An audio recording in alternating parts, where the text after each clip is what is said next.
No déficit de atenção, aquilo que nós conseguimos perceber é que há a tal desregulação da atenção. Eu acho que a psicoeducação por si só é um momento extremamente terapêutico. O objetivo não é mudar a pessoa, o objetivo é diminuir, reduzir a intensidade do sofrimento e potencializar as características boas que também existem. O que eu observo nos PHDAs é que chegam ao burnout sem saberem como é que foram lá parar. Alguém que passa o dia todo a falar, alguém que é super comunicativo e se depois parece que está de mau humor, não é que esteja de mau humor, na verdade está extremamente cansado e não consegue, quase não tem energia sequer para falar. Há uma relação muito grande da PHDA a um baixo autoconceito. E o autoconceito é a percepção que nós temos sobre nós de sermos ou não capazes. Olá a todos, bem-vindos a mais uma viagem aqui na nossa nave e hoje tenho aqui uma convidada de um episódio muito pedido, um disco muito pedido e vou já passar a apresentá-la porque acho que esta viagem vai ser muito útil. Então, ela é a Rita Gama Ferreira, é psicóloga clínica e da saúde, é uma referência na avaliação e na intervenção em adultos com perturbação de hiperatividade e déficit de atenção, a famosa PHDA, é a autora do livro Eu Estou Sempre a Mil, onde aborda a PHDA com base na sua vivência pessoal e profissional, tem a sua própria clínica e atua nesta área da neurodivergência, da psicoeducação e, sobretudo, também faz um trabalho que para mim é serviço público na sua página de Instagram. Rita, muito bem-vinda. Obrigada. Estou muito contente de estares cá. Já estávamos aqui a falar há uma série de tempo, verdade. Até que me lembrei, já está a gravar. Isto de PHDA dá sempre conversa, dá pano para mangas. Muitas, sim, podíamos ficar horas, portanto, assunto nunca falta. E sabes que este disco, como eu costumo dizer aqui na brincadeira, foi muito pedido, desde que eu comecei a partilhar também um pouco da minha experiência nas minhas redes sociais, da minha experiência pessoal, sobretudo com a PHDA, muitas mulheres me têm abordado, eu digo mulheres porque a minha audiência é mais mulheres, sobre este tema. Por favor, fala mais nisto, das neurodivergências. Eu acho que nunca fui diagnosticada, mas faz muito sentido. Realmente é um tema que agora se fala muito, mas nem sempre foi assim. Sem dúvida. Não foi sempre assim porque, na verdade, ou melhor, foi em relação à criança, não é? Em relação ao adulto, e podemos pôr aqui em particular, se calhar, a mulher, que fica um bocadinho, ainda fica mais de fora do que o homem adulto, mas de facto só a partir de 2013 é que nós podemos começar a dar o diagnóstico no adulto. Portanto, faz sentido que seja algo tão atual, embora isto não signifique que não existisse antes de 2013 no adulto, porque existia, porque isto é uma perturbação do neurodesenvolvimento. Eu não adoro a palavra perturbação, também não adoro a palavra déficit, de qualquer das formas é o nome que tem, mas de facto no adulto só a partir de 2013 é que os critérios no DSM, que é o manual que nós utilizamos para diagnosticar, para quem não sabe, é só a partir daí que foram ajustados, portanto ainda assim eles estão desajustados e deveríamos rever, mas sim, mas isto justifica o facto de agora estar a haver um boom e depois as redes sociais que obviamente acabam por trazer ainda mais sim, e disseminar atenção, mais informação. Mas de facto agora ouço muito aqui também este contraponto que é agora toda a gente tem PHDA, toda a gente é PHDA. Qual é que é a tua opinião sobre isto? Eu percebo que as pessoas se identifiquem bastante. Primeiro, deixar claro que todos nós temos traços de perturbações mentais, não é? Eu costumo dizer que há as pessoas que são mais ansiosas, as pessoas mais estressadas, as que são mais, não quero dizer deprimidas, mas que podem tendencialmente ficar com mais facilidade, mais tristes. Portanto, existem pessoas que se calhar têm mais mudanças de humor ao longo do dia. Não significa que isto seja uma perturbação mental, mas há traços e por aí as pessoas já se podem identificar.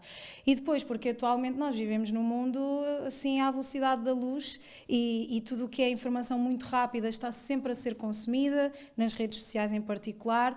O nosso cérebro habitua-se a esta rapidez e depois é como se ele não conseguisse adaptar-se a um mundo que tem estímulos lentos. Ele continua a existir com estímulos lentos, não é? Saber parar, saber estar com a nossa cabeça, porque antigamente as nossas avós que já estavam na cozinha horas a cozinhar, mas estavam com a cabeça delas, não é? Hoje em dia nós não fazemos isto e qualquer estímulo, qualquer coisa, um pensamento um bocadinho mais assustador, etc., para onde é que nós vamos? Para o rápido. E depois ficam aqui os marcadores da dopamina rápida e nós já automaticamente vamos para o telefone. Quantas vezes não metemos o telefone, se calhar, de parte e pensamos, eu não vou mexer mais no telemóvel. Passado 5 minutos temos um pensamento, eu estou no telemóvel, nem sequer me lembro de ter pegado no telefone.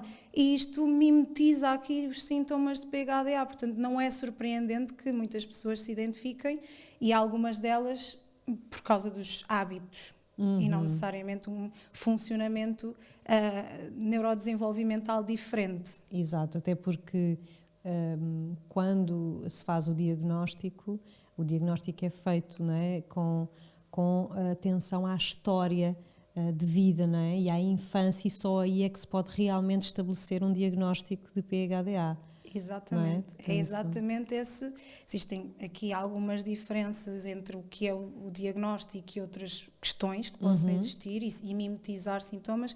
De facto, essa é uma das principais. Portanto, a partir do momento em que isto é do neurodesenvolvimento, isso significa que a partir do momento em que estamos na barriga da nossa mãe, o nosso cérebro está a ser formado, existem alterações no funcionamento, especialmente aqui na dopamina, nos circuitos dopaminérgicos, que influenciam depois outras zonas do nosso cérebro, nomeadamente o córtex pré-frontal, atrás da nossa testa, e é exatamente esta a grande diferença. Portanto, isto esteve lá sempre, isto não aparece, ninguém adquire PHDA, isto não se ganha, PHDA. Então, se calhar é mesmo bom começarmos por esta pergunta, não é? De o que é um cérebro neurodivergente e neurotípico, se pudermos colocar assim.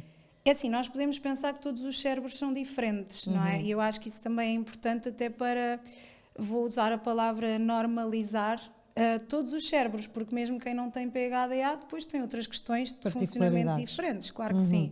Aquilo que acontece, dentro da neurodivergência existem também vários funcionamentos. Se pensarmos na PHDA em particular, era isto que eu dizia, no fundo é uma desregulação, especialmente aqui nos circuitos dopaminérgicos, portanto, isto não significa que há menos dopamina, como às vezes nós ouvimos dizer, significa que há menos dopamina disponível em determinadas zonas do cérebro que são necessárias de ter um equilíbrio dopaminérgico para que funcionem de forma neurotípica. Portanto, no fundo é assim esta a diferença. E depois isto vai influenciar no quê? Na PHDA, nas funções executivas, porque o córtex pré-frontal é aqui responsável pelas funções executivas. O que é isto? É como o nome indica, é sobre o fazer, é a execução.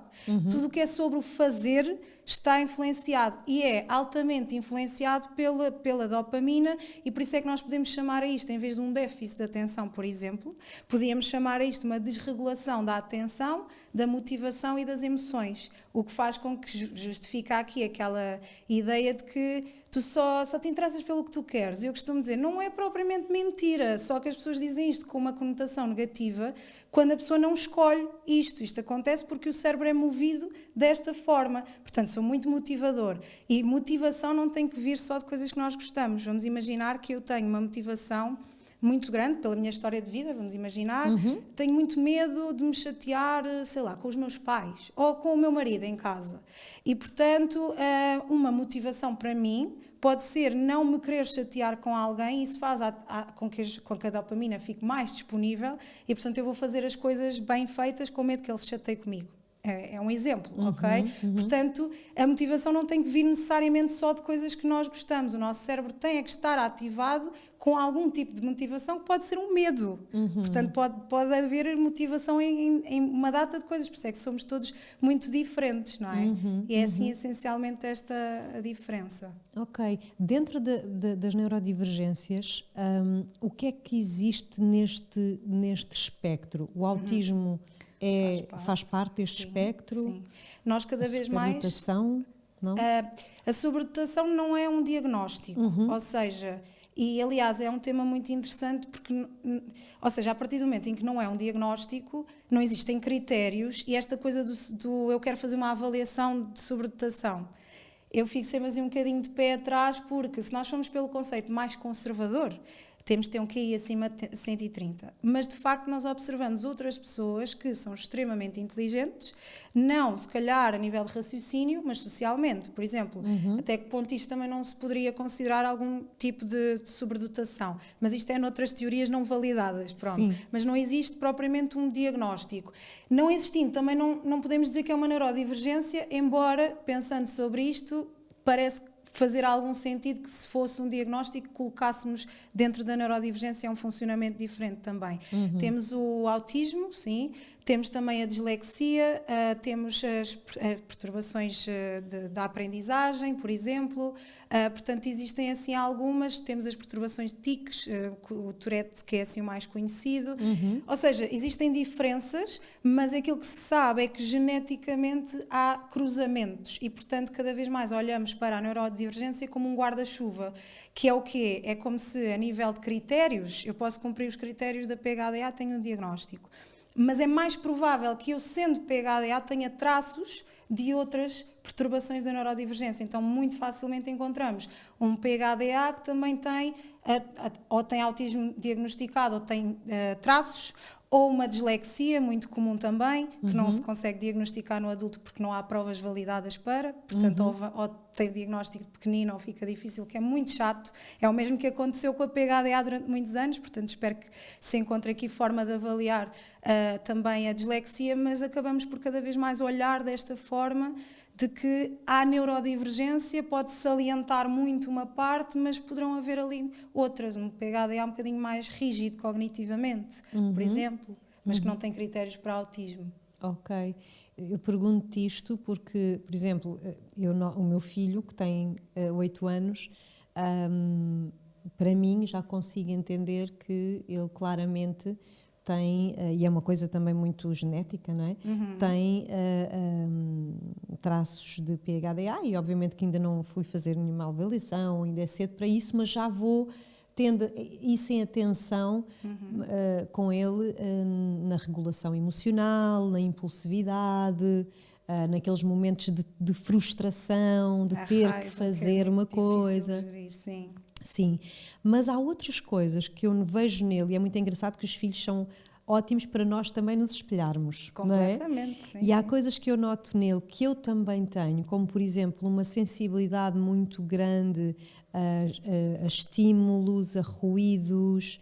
Ele é daqueles miúdos que estamos em casa num jantar com amigos, nananã, e ele manda toda a gente calar porque já não está a aguentar mais, já é demais para ele. E às tantas eu penso, será que ele e eu podemos ter aqui traços, por exemplo, de autismo nível 1, se bem que a nível social ele é perfeitamente sociável e eu também, embora a minha bateria social seja pequenina, que eu acho que também faz parte destes cérebros que são hiper vigilantes e ativos, mas é possível haver estas nuances. Completamente, é exatamente frequente? isso. Muito frequente, sim. Para já, PHDAs já tendem a ter esta facilidade de sentir alguma sobrecarga sensorial, que para alguns pode ser mais auditiva, para outros pode ser mais visual. Pronto. E depois aqui na PHDA nós encontramos uma data de contrariedades, não é? Ou seja, eu sou a PHDA que não tem paciência para estar a ouvir alguém que demora muito tempo a contar uma história, mas eu demoro imenso tempo a contar uma história. Sou a PHDA que se calhar vai a um concerto fazer vontade a alguém e estou ali já super sobrecarregada, a ficar alterada mesmo a nível emocional, mas se for eu a querer ir àquele concerto, estou ali a viver aquilo como se fosse o último dia da minha vida, super entusiasmada. Portanto, há esta coisa que as pessoas não conseguem perceber muito bem, porque é movido pela motivação. E isto existe na PHDA, no autismo também, sendo que no autismo esta sensibilidade sensorial acaba por ser um bocadinho diferente, tem até relação com o corpo a nível da dor. Ou seja, por exemplo, um autista que seja aqui muito sensível a nível auditivo pode sentir dor nos ouvidos, quando há muito barulho. Na PHDA, em princípio, isto não acontece, ok? Lá está, pode haver comorbilidade, claro que sim, mas na verdade a pessoa sente sobrecarregada porque é como se tivesse gasto os recursos todos e está com a bateria a 0 ou a menos 5 já, não é? E portanto fica muito cansada, é como se de repente se abatesse ali um cansaço gigante, portanto está assim pequenas diferenças, mas todas elas, lá está, nós conseguimos ver que acabam por se cruzar com pequenas diferenças e é por isso que nós dificilmente, cada vez mais, olhamos para o tal guarda-chuva porque é muito difícil às vezes conceptualizar e colocar isto é disto, isto é disto. Pôr em não caixinhas, é? não é? E tão estanques, Exatamente. porque Exatamente. eu acho que o que eu sinto é cada pessoa, olha, como aqui na nave nós dizemos, que tem o seu próprio universo, não é? É um universo na sua complexidade e características e às vezes a coisa do DSM, não é? Que o trabalhar com o DSM traz-nos muitos recursos, mas ao mesmo tempo também esta sensação de gavetas, não é? E às vezes não é possível porque cada pessoa pode ser... Eu acho que trabalhar na área da saúde mental é aqui que torna-se difícil na medida em que, ou seja, eu não faço um raio-x para perceber se tenho PHDA. Claro. É muito mais subjetivo, é muito mais qualitativo, não é tão observável e isto dificulta, sem dúvida. O DSM é muito importante para haver algum tipo de linha orientadora, mas nós temos que juntar sempre a sensibilidade porque estamos em frente a um ser humano, não é? E quando estamos em frente a um ser humano tem que haver esta sensibilidade de que nós podemos ter as duas PHDA e ainda assim somos pessoas completamente diferentes. Porque nós não somos a PHDA, não é? Nós temos PHDA e, aliás, as pessoas neurodivergentes, de uma forma muito ativista, gostam de ser chamadas como eu sou PHDA, diferente, por exemplo, da ansiedade. Eu tenho depressão, porque é a diferença do estado e do traço, não é? O traço é uma coisa que está cá e não sai, o estado é uma coisa que pode deixar de estar presente. E, portanto, acho que o DSM é muito importante, mas não é suficiente, até porque é ciência, a ciência evolui e nós não sabemos tudo, nunca. Então, quem sabe daqui a 10, 20 anos não temos critérios completamente diferentes, o que mostra que temos que ter a cabeça aberta quando estamos, por exemplo, a avaliar alguém. Claro. Porque pode não ser by the book, não é? Exatamente. Então, assim, agora, by the book, que características é que são, assim, aquelas mais comuns numa pessoa que tenha PHDA? Se formos, é assim, o by the book para o adulto acho que é redutor. Portanto, porque é assim, só para dar aqui um contexto, o DSM em relação à PHDA, mesmo tendo os critérios sido adaptados, está tudo construído com base no rapaz, criança, caucasiano. Okay? O que significa que o adulto já não está lá muito bem integrado. E a mulher muito menos, ok? Portanto, eu posso trazer as ideias do by the book, ainda assim vão ser diferentes daquilo que nós somos adultos. Portanto, vou fazer assim um género de uma adaptação àquilo que é o adulto. No déficit de atenção, aquilo que nós conseguimos perceber é que há a tal desregulação da atenção, ok? Portanto, a pessoa pode ser movida pelo interesse que tem, pela motivação que tem em relação a tarefas, a objetivos, àquilo que quer alcançar, pessoas. E o que é que acontece? Nós conseguimos perceber que existe o tal déficit de atenção se nós, por outro lado, metermos uma hiperatenção, àquilo que chamamos o hiperfoco, não é? E, portanto, a pessoa tão depressa pode ser a tal cabeça vista como a cabeça no ar, porque parece que está noutro lugar e não está a prestar atenção. Por outro lado, pode estar a prestar um nível de atenção ao ponto de nem sequer se lembrar de comer, de ir à casa de banho, portanto nem sequer se apercebe necessidades fisiológicas, eventualmente, porque está tão atenta que acaba por estar desatenta a outras questões igualmente importantes, não é?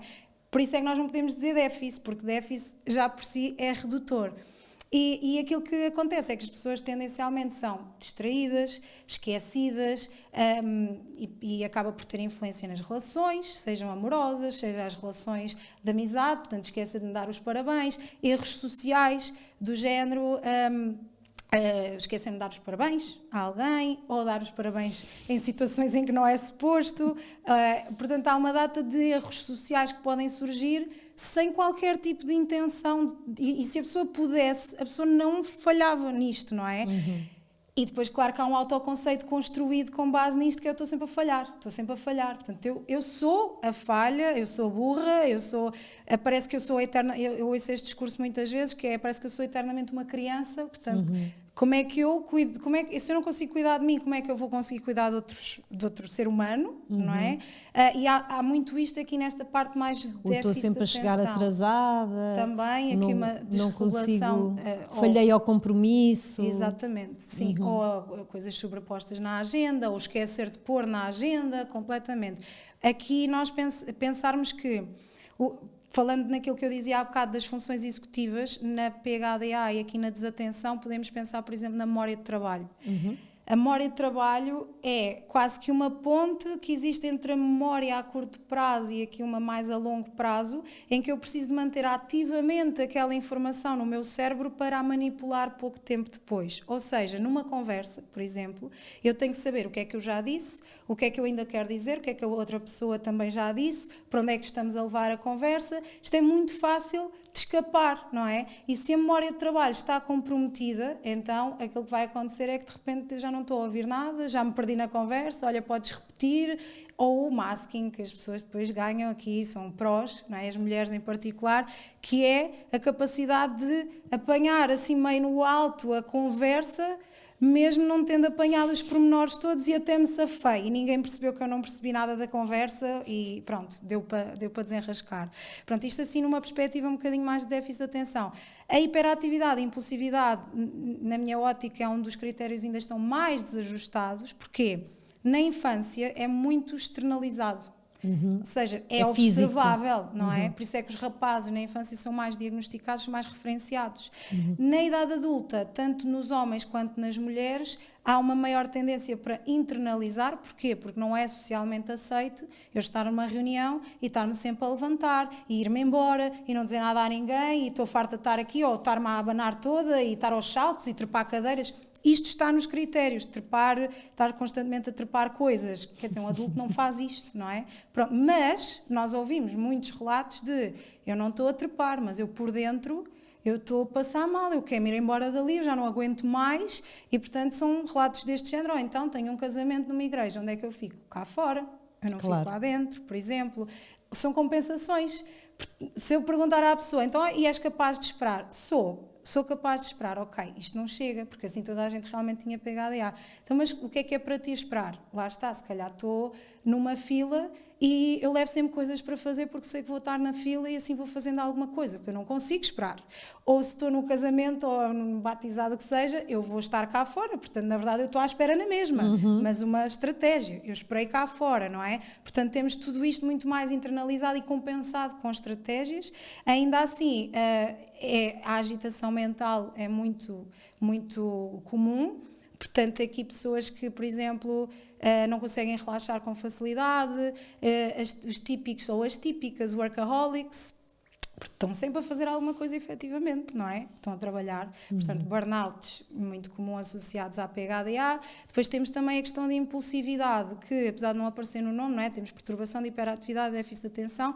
A impulsividade às vezes consegue ser mais catastrófica do que a própria hiperatividade. Porque é assim, uma pessoa impulsiva pode ir parar à prisão. Claro. Uma pessoa impulsiva pode ter doenças muito graves, como por exemplo a obesidade por compulsão alimentar, pode haver gravidezes precoces, acidentes de viação, também por desatenção, a morte prematura também associada à PHDA, também muitas vezes por acidente, que pode ser por impulsividade ou por desatenção. Portanto, compras, não é? Ou adição exatamente, ao jogo, por exemplo. Portanto, a impulsividade é, no fundo, não ter travões, ou então, como se costuma dizer, é ser um Ferrari com travões de bicicleta, que é ser todo acelerado e depois preciso travar, mas já não vou a tempo, não é? Então é quase que em vez de pensar antes de fazer, eu faço e logo a seguir acabei de fazer isto outra vez. Então parece que as pessoas não aprendem. Aquela coisa, tu não aprendes. Eu sei as consequências todas, só que eu não penso antes de fazer, eu primeiro faço e logo a seguir cai a ficha, não é? Pois a impulsividade influencia também muito a desregulação emocional, que também não é critério. E, quer dizer, observamos isto... Temos que falar sobre todos isso. Todos os dias. Principalmente exatamente. nas mulheres. Completamente, eu posso sim. dizer que as coisas mais limitantes para mim, no meu caso específico, na minha PHDA, nem é a questão da procrastinação, ou porque eu sou essa pessoa que estou sempre a fazer e estou sempre com as mãos na massa em alguma coisa e 10 projetos ao mesmo tempo e tal.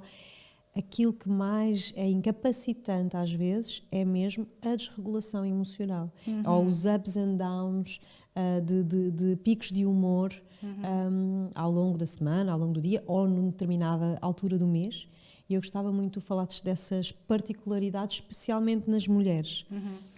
É curioso porque lá está, não faz parte dos critérios, portanto, mas isto é algo que a comunidade científica tem aqui lutado para que o próximo DSM já contemple, porque não se considera a desregulação emocional critério para dar diagnóstico quando vamos fazer o by the book. No entanto, eu, por exemplo, quando faço uma avaliação, para mim isso eu chamo pista, porque não posso chamar critério, mas é uma pista importantíssima. E porque nós, de facto, observamos muito isto nas mulheres, em particular, por causa desta associação às hormonas. Ou seja, o que é que acontece? As mulheres passam, ao longo da vida, por uma oscilação hormonal muito grande, e em particular em determinados momentos, seja por causa do ciclo menstrual, não é? Portanto, só num mês isto acontece, seja porque na adolescência surge, não é? Passamos a estar menstruadas e, portanto, é a primeira vez que o nosso corpo tem contacto com estas oscilações e há assim uma coisa crescente e de repente há mulheres que só são diagnosticadas ou que começam, nós vamos olhar para a infância, não está lá grande coisa, mas na adolescência aquilo é assim a loucura e devemos olhar para isto e no by the book nós temos que olhar dos 5 aos 12, há mulheres que só menstruam aos 15, não é? Portanto, temos que ver isto, temos a gravidez, a própria gravidez e o pós-parto em particular e depois também temos aqui a perimenopausa ainda mais forte do que a própria menopausa, porque é quando voltamos a ter esta grande oscilação hormonal como no início, na adolescência, quando temos as primeiras menstruações. E aquilo que acontece é que nós temos aqui, se olharmos como se fosse um gráfico, quando temos a progesterona a aumentar, temos os estrogénios mais cá em baixo e isto vai acontecendo desta forma. Por exemplo, na semana pré-menstrual e na primeira semana, na semana da menstruação, nós temos a progesterona mais lá em cima e os estrogénios mais cá em baixo.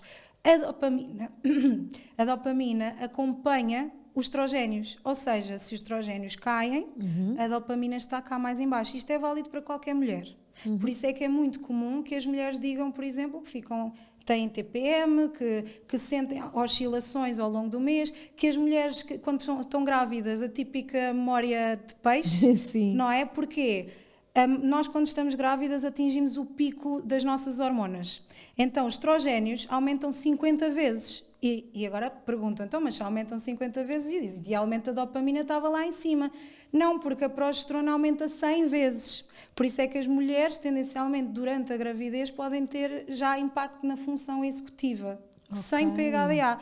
Imaginemos alguém que já tem uma desregulação química da dopamina. Ok, então aqui observamos isto muitas vezes, não é? Pronto.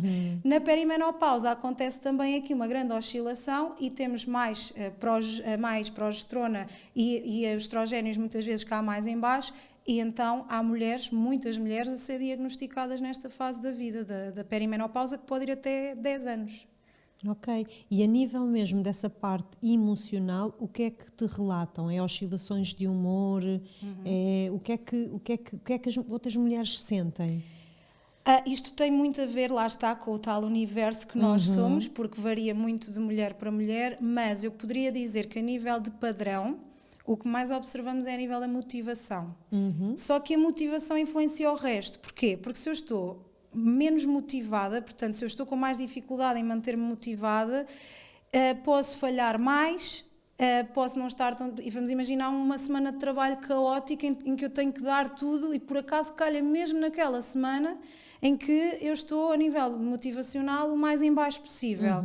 Isto vai influenciar mais uma vez a nossa autoperceção, o nosso autoconceito também. E portanto, o que é que acontece? Fico mais triste, começo a pensar que se calhar que eu não sou mesmo capaz. Portanto, isto vai esta falta de motivação indiretamente influencia outras emoções também, que depois influenciam também a forma como nos percepcionamos. Então, claro que a oscilação não é só motivacional, vai influenciar o resto, mas eu diria que a nível de padrão começa muito na motivação e depois de acordo com a nossa personalidade e aquilo que acreditamos sobre nós e o que já conhecemos, não é? Porque se eu tiver o meu diagnóstico há 10 anos e eu já souber disto e meto sempre aquela semana o mais calma possível, que é uma estratégia que trabalho muito em contexto terapêutico, essa semana não é para pôr as coisas mais pesadas do mês, é o contrário, se eu preciso nem vais treinar, está tudo bem, e quando trabalhamos nisto também diminui esta tal oscilação emocional. De qualquer das formas, a nível das emoções é muito isto, e depois a própria raiva.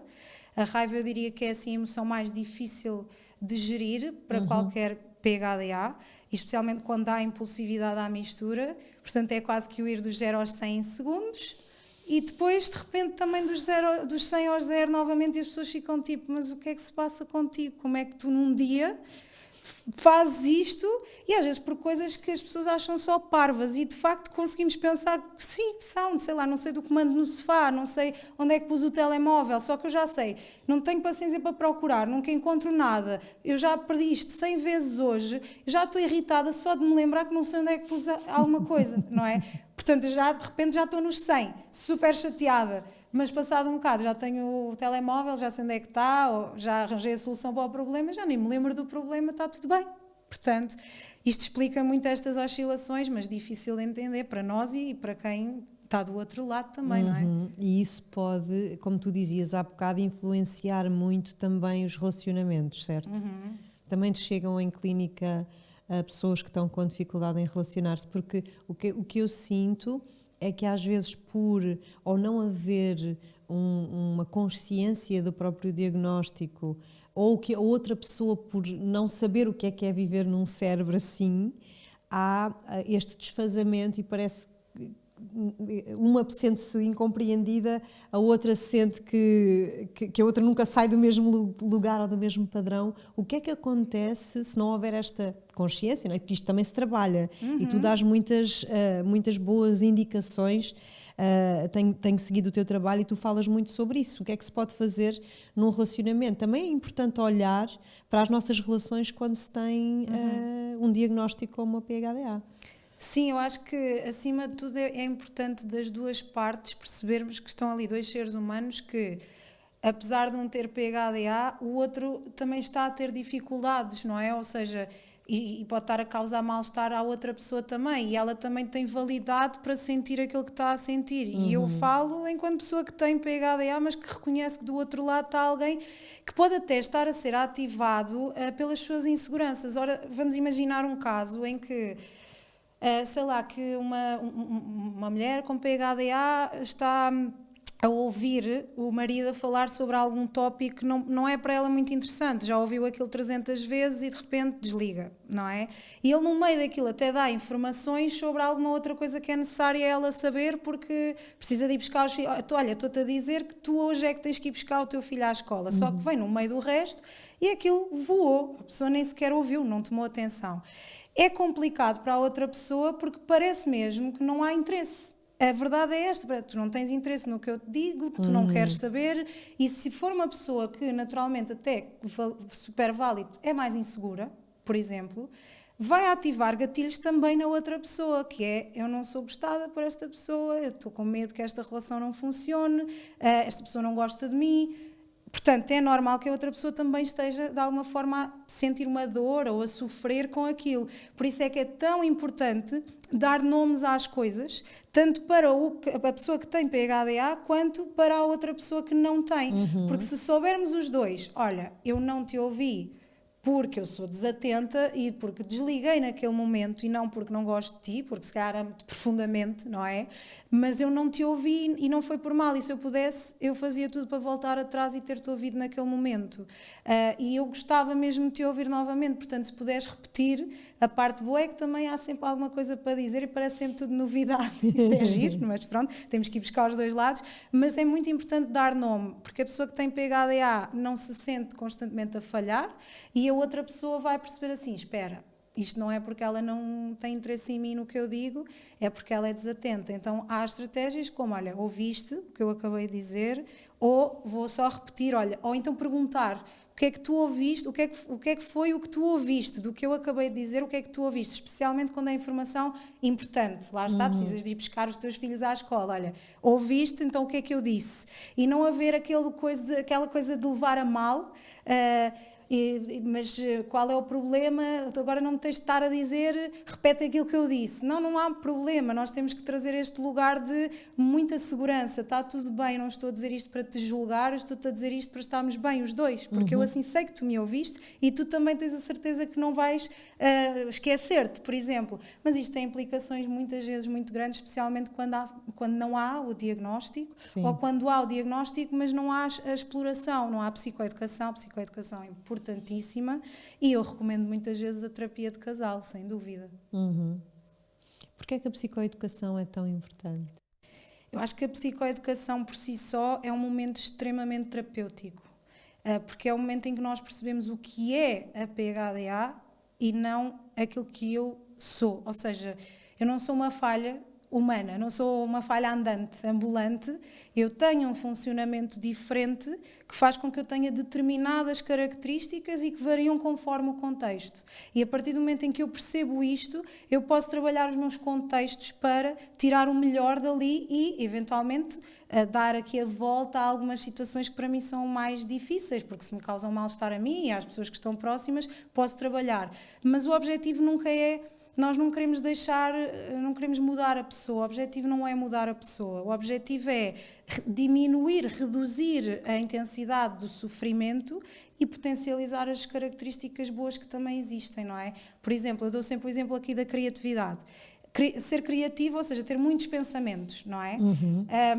Isto pode ser uma coisa super positiva, mas às vezes também super negativa. Por exemplo, para o meu trabalho pode ser incrível eu ter muitas ideias, se eu até sou uma pessoa que fico tão motivada que passa a ação e ponho-as em prática, e isto tem sido ótimo para o meu contexto de trabalho, para as pessoas que trabalham comigo, para mim, estou estimulada, está tudo certo. Essa mesma pessoa super criativa à noite quer dormir, tem uma insónia e de repente está com o cérebro a 1000, não é? Porque tem a mesma velocidade a processar ideias e pensa, vou pegar no computador e vou-me pôr a trabalhar. Mas isto é mau para ela, porque só vai aumentar a possibilidade de continuar com uma insónia, não descansa e, portanto, conseguimos ver que uma mesma característica tem os dois lados da moeda. Portanto, à semelhança de um neurotípico que tem as suas características, umas que tendem para um lado, outras para o outro, os PHDAs ou os neurodivergentes, a mesma coisa. No fundo só que nós estamos em minoria. Por isso é que, comparando com o neurotípico, parece que está sempre desajustado, não é? É muito importante isso que estás a dizer, dessa psicoeducação que também traz autoconhecimento e como isso é importante para nós depois conseguirmos gerir nos nossos contextos de vida. Eu, por exemplo, estava-te a ouvir, aliás, eu estou aqui caladinha a ouvir e só estou a pensar, ele está a falar de mim. Uma das coisas que me acontece, tipo, noite sim, noite não, é exatamente essa hiperatividade que é muito maior. E agora, como tenho faltado aos meus treinos, okay? Quando vou treinar cedo, de manhã, eu quando chego à noite estou com a minha mente muito má. O exercício é muito importante para neurodivergentes, para toda a gente, mas para quem tem uma mente muito ativa é muito importante, porque assim, à noite o cérebro está relaxa muito mais cedo. Quando isso não acontece, eu tenho muito isso que estavas a falar, de ir para a cama e de me virem ideias. Olha, na cama ou é no banho? É assim uma coisa, não sei explicar. No duche. De me virem ideias ou então resoluções de um problema, de uma situação. Então, a minha estratégia para não me levantar, porque depois fico ansiosa se não colocar aquilo para fora da minha cabeça, porque depois posso me esquecer, lá está. Então, eu tenho que ter sempre um bloco. Ou na cabeceira, porque aquilo às vezes vem assim, tipo vum, e eu escrevo tudo e já fico mais relaxada e vou dormir, sabes? Mas, por exemplo, eu preciso sempre de um chazinho de camomila à noite, de noites tranquilas, às vezes de uma melatonina, porque acontece-me isso da mente, às vezes posso até ter picos de cansaço e chega à noite... Completamente, muito comum, na verdade, ver a oscilação de energia é uma coisa também muito relatada durante o dia. Há momentos em que a pessoa está ok, e depois de repente está super cansada, ou de repente tem um sono brutal, que precisava quase de encostar a cabeça e dormir, e se for preciso essa mesma pessoa à noite tem insónias quase todos os dias. Portanto, é uma coisa que parece quase que não faz sentido nenhum. É tudo um contrassenso. Mas isto é muito comum e muito relatado. Em relação ao sono, há uma correlação brutal mesmo da PHDA com perturbações do sono, gigante. E a verdade é que, por exemplo, observa-se que na grande maioria das pessoas com PHDA existe um atraso da melatonina de 1h30. O que significa que isto é um ótimo exemplo para nós percebermos como é que o mundo está adaptado ao neurotípico, não é? Mas lá está, se eu tenho atraso de 1h30 na fase de sono, significa que se eu quisesse ter sono à meia-noite, então eu só vou ter sono se calhar à 1h30. Só que eu tenho que acordar à mesma hora que os outros comuns mortais, não é? E portanto faz com que naturalmente as pessoas com PHDA já durmam menos. Ora, se eu já tenho disfunção executiva e se dormir pouco causa disfunção executiva em qualquer pessoa, mais uma vez estamos a juntar mais um ingrediente à disfunção executiva, a pessoa ainda vai ficar mais disfuncional. Pronto, portanto, a medicação nisto também tem aqui quer dizer, na verdade tem um grande impacto positivo e acaba por ajudar a estabilizar a energia ao longo do dia, que permite que a pessoa, como esteve estável com a energia ao longo do dia, à noite depois consiga mais facilmente relaxar e ter sono, se calhar mais cedo do que era expectável. Isto se a medicação for tomada a horas decentes, porque se for tomada assim muito tarde, às vezes as pessoas, eu desde que tomo medicação tenho insónias. Até a que horas tomas a medicação? Às 10. Há psicoestimulantes que atuam durante 14 horas, 16 às vezes, influenciam o sono durante este período de tempo. Se eu vou tomar ao meio-dia, quer dizer, claro que eu à noite vou estar ainda super ativa, não é? Portanto, convém tomar cedo, isto se tivermos um horário considerado normal ou neurotípico, que é o que nós, das 9 às 6, que se fosse, sei lá, se for uma pessoa que trabalha, vamos imaginar um segurança numa discoteca que tem PHDA e tem que estar acordado até às 5 da manhã, se calhar aí faz um jogo com a medicação para que a pessoa possa estar acordada até mais tarde, estável, obviamente. Portanto, tem que se ajustar, não é? Mas o sono é das maiores pistas, não é um critério, uma boa pista. E depois juntas as mães que têm bebés que também não descansam porque os bebés acordam ou não dormem. Totalmente. E tudo isso depois pesa não é? no diagnóstico, naquilo que já funciona de uma forma diferente ou desregulada. Eu ia-te perguntar sobre a medicação. Há muita coisa, não é, que se diz aqui sobre a medicação. Quando é que existe critério para fazer um psicoestimulante, que é a medicação para a PHDA, as chamadas Ritalinas, Elvance? Existem, na verdade, existe o metilfenidato e a lisdexanfetamina. Só existem estes dois em Portugal. Depois existem vários nomes de medicações que, pronto, ou têm um composto ou têm o outro. O Elvance, por exemplo, é a lisdexanfetamina, os outros são metilfenidato. É assim, só deixar claro que sou psicóloga e acho que trabalhando com PHDA é muito importante os psicólogos saberem, na ótica do psicólogo, é necessário saber muita coisa porque os pacientes depois vêm-nos perguntar, muitas vezes é a nós, ou esquecem-se de perguntar ao psiquiatra, ou não se sentem à vontade para perguntar, ou têm um efeito secundário e vêm para a nossa consulta perguntar se é normal. Portanto, é preciso sabermos muita coisa. No entanto, não sou médica, portanto, tudo o que são os requisitos para a toma da medicação é algo que é o médico que tem que decidir. No entanto, aquilo que as guidelines dizem é que sempre que nós temos, quando há comorbilidades, que é 80% das vezes, portanto, a exceção é não haver comorbilidade, não é? Normalmente há sempre uma comorbilidade. Portanto, aquilo que acontece é que, por exemplo, uma ansiedade como comorbilidade, que é a mais comum, se eu tiver uma ansiedade ligeira a moderada, normalmente os médicos medicam a PHDA juntamente, eventualmente, por exemplo, com ansiolítico. Quando temos uma ansiedade muito intensa e mesmo a nível de intervenção psicoterapêutica, nós vamos trabalhar sobre o que está a causar mais disfuncionalidade, ou seja, não me interessa nada a disfunção executiva da pessoa, se ela naquele momento está a ter ataques de pânico todos os dias. Eu naquele momento interessa-me trabalhar sobre isto, que eu quero que a pessoa reduza esta intensidade toda. Portanto, isto varia também consoante o resto do quadro clínico da pessoa. Vai variando. E no teu caso, acho que posso perguntar, não é? No teu caso, também como pessoa com PHDA, a medicação fez diferença na tua vida? É assim, a medicação, aquilo que eu sinto, e seja através de mim ou depois porque eu acabo por ter um privilégio que é ter muito observo muitos casos, isso para mim também me ajuda a perceber o que é normal e o que é que não é, e isso é ótimo, mas eu acho que nós temos uma ideia, nós PHDAs muitas vezes, e acho que talvez influenciada negativamente pelas redes sociais, que temos as nossas dificuldades, começamos a fazer medicação e passamos, ou seja, o neurotípico está aqui, nós achamos que vamos daqui para aqui. Não, isto não existe. E também não é suposto ir para aqui, nós vamos para algum lugar. Então eu costumo dizer que existe eventualmente um espectro de efeito na medicação, sendo que cerca de 20% das pessoas não respondem à medicação.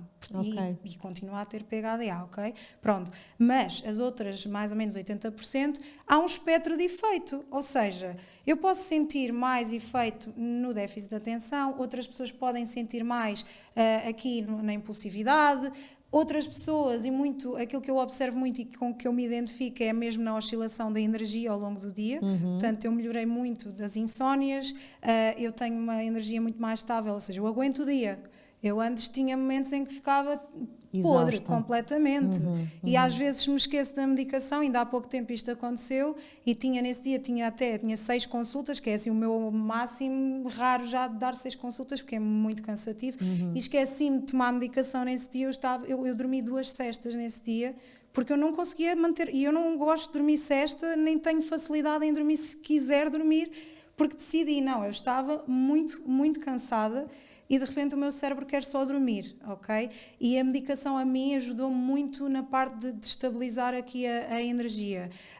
Mas lá está, isto varia muito. Há pessoas que relatam aquela ideia de que o cérebro parece que se cala, não é? Isto vemos muito nas redes sociais, que eu acho que é uma minoria. Apesar disto ser das coisas que mais se diz nas redes sociais, eu acho que isto é uma minoria. Que não é necessariamente mau, porque depois há pessoas que sentem isto e detestam, porque não sabem existir num cérebro em que só pega num pensamento de cada vez. E como não sabem existir, quer dizer, se eu estou 30 anos da minha vida a viver com 300 pensamentos, eu não sei ser esta pessoa, isto assusta-me, eu não gosto. E é válido também, portanto, a pessoa se prefere viver da outra forma e se consegue encontrar estratégias, também está tudo certo. Acho que há assim um espectro de efeito, mas a mim em particular eu diria que é mesmo a nível da estabilidade de energia ao longo do dia. É muito interessante isso que tu estás a dizer. Porque, e eu acho que não tocámos aí nessa particularidade que é esta facilidade, ou eu chamo-lhe bateria.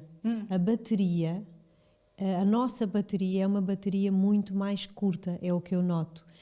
Eu, por exemplo, noto quando dava consultas de 1 para 1, uma das razões, deixei de dar consultas quando engravidei do meu primeiro filho, em que eu sentia, eu dava 1 consulta, 2 consultas e eu já não tinha energia para mais nada.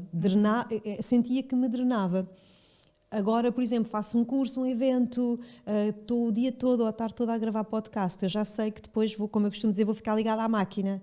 É muito importante as pessoas perceberem que há, de facto, aqui uma diferença considerável nesta bateria, que eu não diria bateria social, talvez para uns seja mais bateria social, para outros esta energia ao longo do dia, mas que funciona de facto de forma diferente. E isto deve-se a quê? A esta parte mais hipervigilante?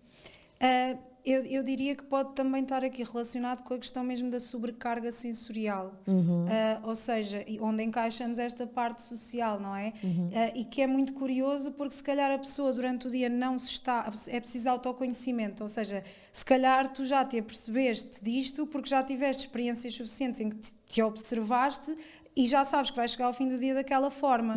Mas pessoas que, por exemplo, não tenham este insight porque nunca se observaram a esse ponto, não reparam, então acham que aleatoriamente têm este nível de cansaço que não conseguem explicar, mas se calhar está associada a determinadas situações. E depois também pode variar de acordo com o que para ti é considerado, o que é mais cansativo para ti, não é?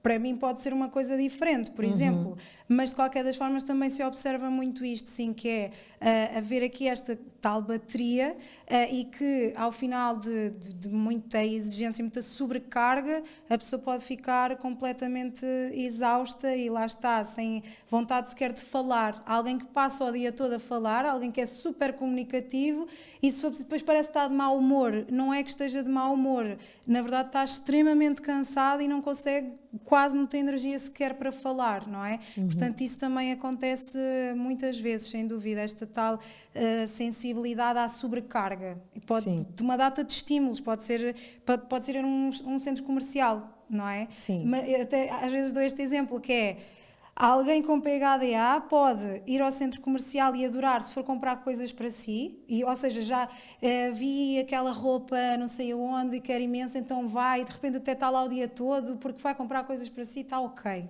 Mas se calhar se for só para passear, para acompanhar alguém, etc., já não consegue ir desta forma, não há essa motivação e a pessoa fica cansada muito mais rapidamente. Portanto, fica sobrecarregada muito mais rapidamente. Lá está. É sempre esta oscilação aqui, é quase que um jogo de dopamina.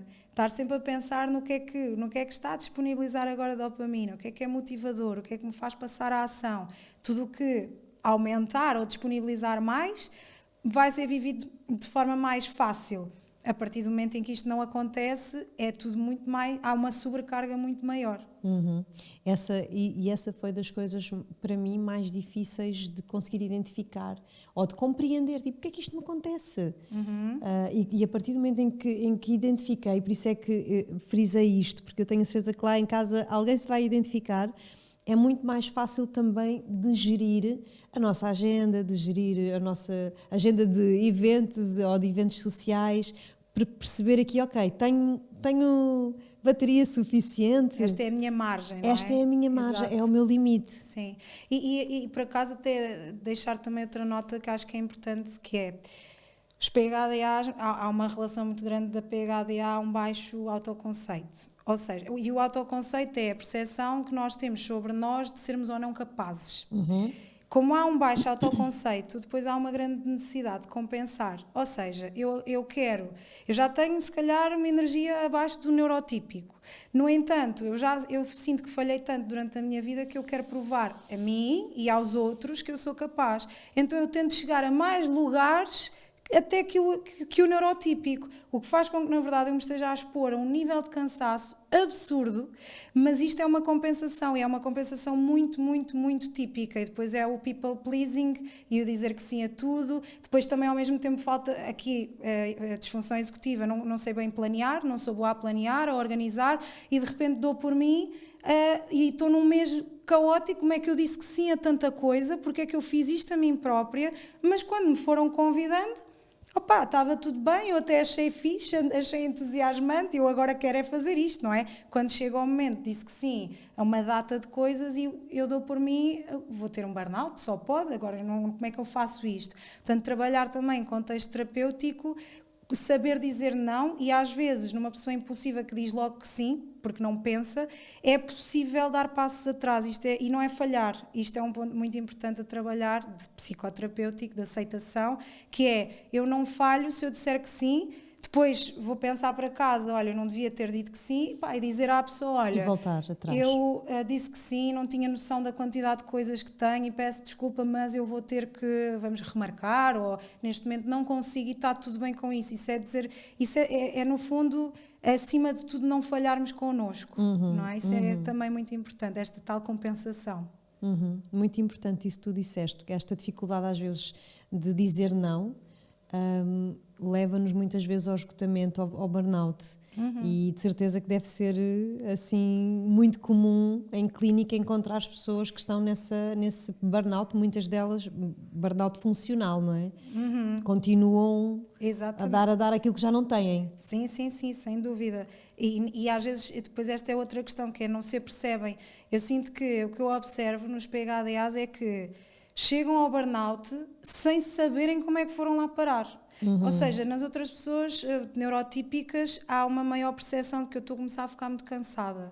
Ou seja, podem continuar na mesma, atenção, não é? Pode acontecer por outras questões, acharem que devem continuar e depois vão parar a um burnout.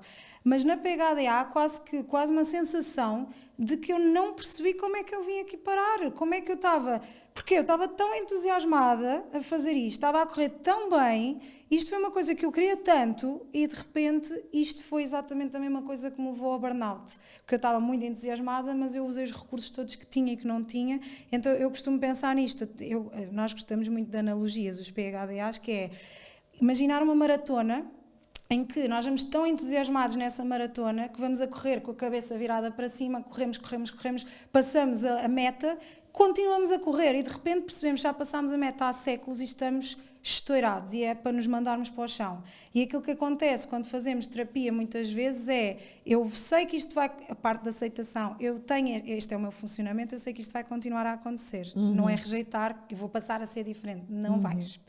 Mas eu vou começar a correr e a olhar um bocadinho mais para baixo. E vou passar a meta na mesma, mas eu vi que passei a meta, então mais facilmente começo a dar passos para trás. Portanto, no fundo é sempre isto, nós não vamos mudar quem somos, mas termos esta consciência permite-nos recuar mais rápido do que se estivermos alheios completamente às nossas características. Por isso é que é tão importante que hoje já se possa falar de tudo isto de uma forma simples até e próxima. É o lado bom das redes sociais, é este, não é? Nós podermos nos aproximar mais das pessoas e levar estes conteúdos de uma forma mais simples. Se tu pudesses falar diretamente agora com alguém que se sente sempre a mil e que acha que há algo de errado consigo, o que é que tu lhe dirias? Diria que tentaria que a pessoa percebesse que, talvez através de questionamento, em que momentos algumas das características que ela vê só como negativas foram úteis para ela, para que ela possa ver que não existe aqui só uma forma dicotómica de ver as coisas, ou seja, não é tudo preto, não é tudo branco, existem cores no meio e nós vamos explorar essas cores porque elas estão lá e porque certamente esta pessoa já está um bocadinho enviesada, se calhar por sentir que falhou tantas vezes que vê muito mais, mete os óculos da falha e nunca mete os óculos do sucesso. E então eu gostava que a pessoa percebesse que às vezes pode trocar as lentes, também que vai ter que ter aquelas da falha e que saber que falhamos e haver autocrítica. Nós não queremos deixar de nos autocriticar porque é importante para evoluir. Só não podemos é estar 24 horas por dia no lugar da autocrítica. Então, começar a perceber que eu posso coexistir com uma data de lados meus e que a mesma característica tem coisas muito boas, outras nem tanto, mas que eu sou isso tudo, não é? Então acho que era isto que eu diria, sim.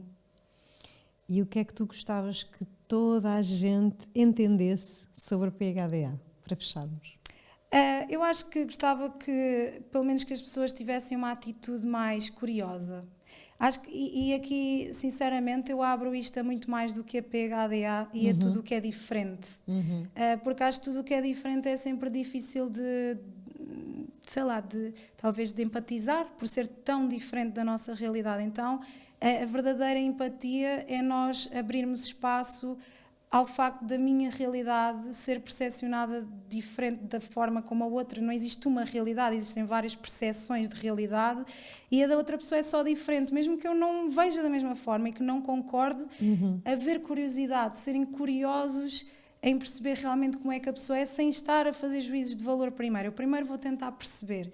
E posso ter a minha opinião na mesma, mas validar que a outra pessoa tem uma forma diferente de ver, de funcionar e que ao mesmo tempo eu posso aprender alguma coisa com esta pessoa e vice-versa. E acho que seria um mundo muito mais útil até, pensando, por exemplo, a nível empresarial, É muito interessante termos pessoas que são super do fazer, precisamos imenso, e as outras que são do pensar e ter ideias e criatividade, e juntar isto é o mundo ideal. Portanto, diria que é sermos todos muito mais curiosos uns com os outros. Porque há lugar para tudo, não é? Todos temos o nosso lugar. Obrigada, Rita. Obrigada. Foi uma conversa incrível, que eu acho que vai trazer muita consciência aí a muita gente que agora se calhar diz, talvez vá procurar investigar o que é que se passa comigo. E que bom, que se assim for. Obrigada por teres vindo. Obrigada. Foi um prazer. Obrigada. E obrigada a quem nos viu e ouviu aí em casa. Espero que daqui possa vir uma boa semente aí nesse coração, nesse cérebro, principalmente para quem talvez tenha aqui um diagnóstico e possa tranquilizar-se ou trazer mais alívio. Encontramo-nos na próxima semana para mais uma viagem com mais outro convidado incrível. Até já!